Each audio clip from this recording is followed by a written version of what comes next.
Welcome back, YouTubers. Got the Tennessee River on my right here. Looking pretty good today. It's a beautiful day. This recording clearly was not made today, but not too long ago. We've been going through a period of excessive rain, would seem like an understatement. I didn't even get outside for my morning walk today. It was raining so hard. Poor dog got soaked. She didn't like that too much. I don't blame her. I was dressed from head to toe with rain gear, and I found that to be very handy. Coming up on the left is going to be the field where I fly my drone. This guy see me? I don't know. I bet he didn't. That's the kind of people you really have to be afraid of. But now, as I'm recording today, we're kind of semi-locked down with the coronavirus scare. Although there hasn't been a lot of instances of it in East Tennessee, I'm sure it's coming. Which means I probably won't get to ride as much and get my wind therapy. And maybe I'll start to look like this. I don't know, that could be an improvement, I'm not sure.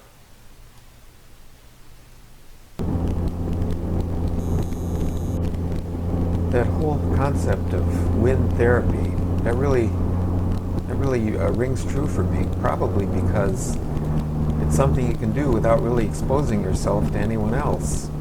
And it is great to be out there. Now if I could just do it. I heard that phrase coming from Miriam of John and Miriam's Travels, one of the motovlogs I follow pretty regularly. They do a great job. I really appreciate seeing their work.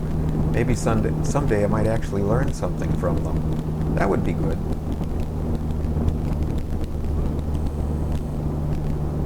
Regarding the coronavirus scare, COVID-19 as it's appropriately called, we're finding that we're increasingly spending a lot of time in the house, going out for walks, either myself and my wife together.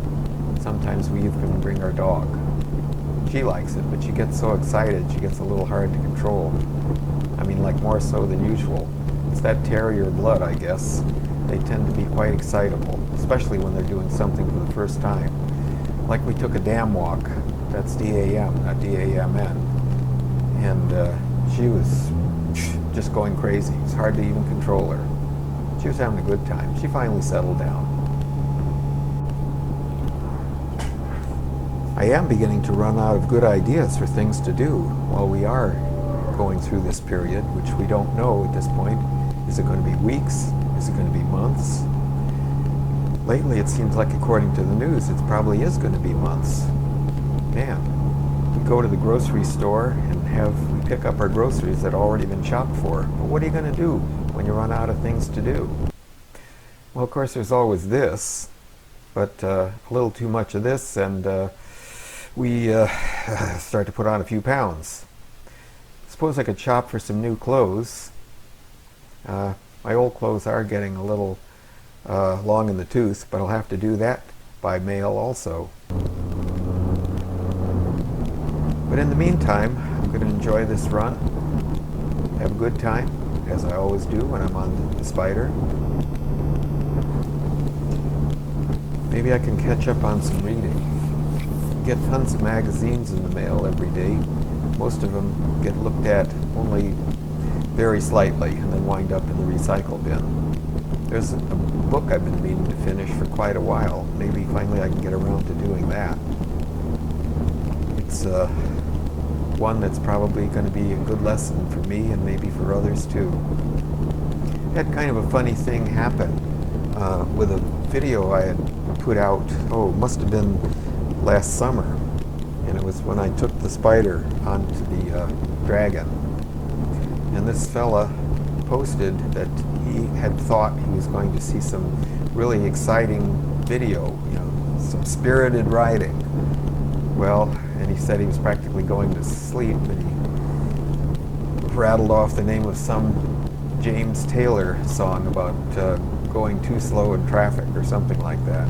So I had to explain to him, you know, at my age, I'm just happy I can still ride. And believe me, you reach a point in your life when you realize that the best thing in life isn't necessarily going as fast as you can possibly go on whatever road you happen to be on, even if it happens to be the tail of the dragon. Probably one of the more exciting roads in this part of the state. It has been a while since I made a video, but I was traveling for several weeks, late February into early March, and I've been trying to put myself back together and get ready to do some rides and to make some more videos. I find that it's fun to do it. I enjoy it, and I sure am happy to have a seemingly regular crowd that likes what I do. I've done other things in my life. Sometimes I like to make music, like with this, one of the dulcimers I had a few years ago.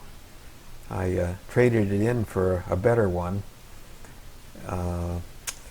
and played in a church a couple of times. That was kind of fun. And I got my first whoop. Well, the guy probably didn't really have any musical taste, but nevertheless, it was kind of reassuring to know that somebody enjoyed it.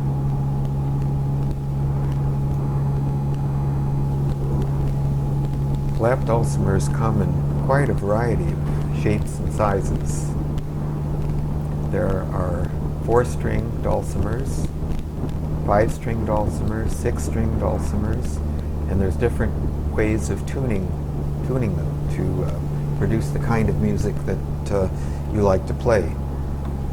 Oftentimes, dulcimers are tuned to a key that matches what your natural vocal range is, for those who are fortunate enough to have good singing voices to sing along, or to play along with somebody that does sing well.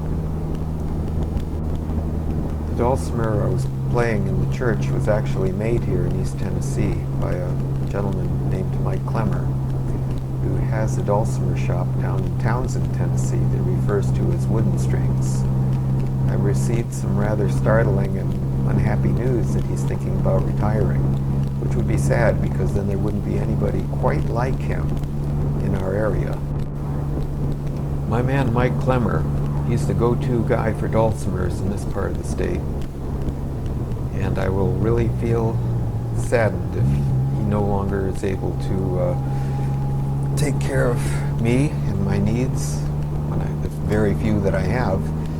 And besides that, he's a really great guy. He actually has something called the back porch, which is behind his shop, where they bring in outside entertainers to play. And he and his wife both play as well, including something that they call a courting dulcimer, which is a dulcimer that's like 2 dulcimers where the players face each other and play together. And the reason it's called a courting dulcimer is that when a young couple was sitting in the parlor, they'd be playing the dulcimer. So if the family in the next room suddenly heard the dulcimers not playing more than just a natural pause, they figured they'd probably have to check up on the young couple to make sure that there wasn't anything going on that shouldn't be. Pretty cool idea. They actually got it, the whole idea of the courting dulcimer, when a friend of ours brought one into them, and they thought it was so cool that they decided to make one of their own. But anyway, enough about dulcimers, enough about music. All of you out there, stay safe. Don't get the disease. Keep the rubber side down, the shiny side up. Enjoy yourself. Have fun. Be well. Speedster Johnny out.